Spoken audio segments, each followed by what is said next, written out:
Welcome muli sa aming channel. Ngayon naman ay gagawa tayo ng masarap at gluten-free na version ng isang paboritong Filipino na kakanin, puto. Ang malambot at fluffy na rice cake na ito ay bibigyan natin ng tropical twist gamit ang gata ng niyog sa halip na gatas ng baka.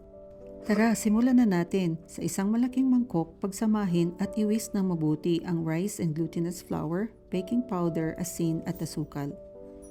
Ang paraan na ito ay para mapadali ang paghalo at maiwasan ang pagbuo-buo ng mga ingredients later on. Saka idagdag ang gata ng niyog at haluin ng maingat. Tandaan, ang sikreto sa perpektong puto ay huwag masyadong haluin ng butter.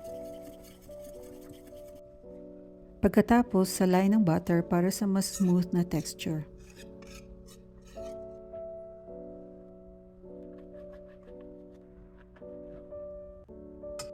Susunod, hatiin ang butter sa tatlong magkakahiwalay na lalagyan.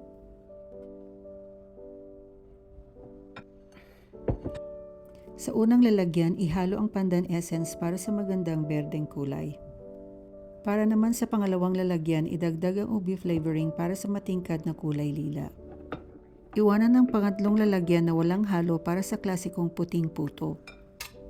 Takpan at iset aside for 30 minutes to an hour. Habang naghihintay, i-grease natin ang mga molde ng cooking o coconut oil. Ang gagamitin ko pala dito ay regular size silicone molds. Pag ready na ang butter, haluin ito ng bahagya bago ibuhos sa hulmahan. Lagyan ng bawat isa ng mga 2 kutsara. Kung nagustuhan nyo at may natutunan kayo sa ating recipe ngayon, ay huwag kalimutang mag-like, mag-comment. At kung bago naman kayo ay mag-subscribe na para sa mas marami pang masasarap na recipe. At ngayon naman ay oras na para mag-steam. Siguraduhin kumukulo na ang tubig bago ilagay ang mga rocks sa steamer. Para naman sa keso, gagamit ako ng American cheese at hinihiwa ko ito na may balot pa para mas malinis at pantay-pantay ang hiwa dito.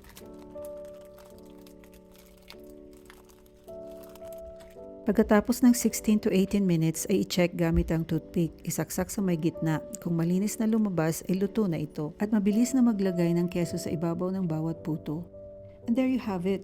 Malambot, fluffy at masarap na gluten-free puto. Perfecto para sa anumang pagtitipon o simpleng matamis na merienda sa bahay. Enjoy and see you in the next video.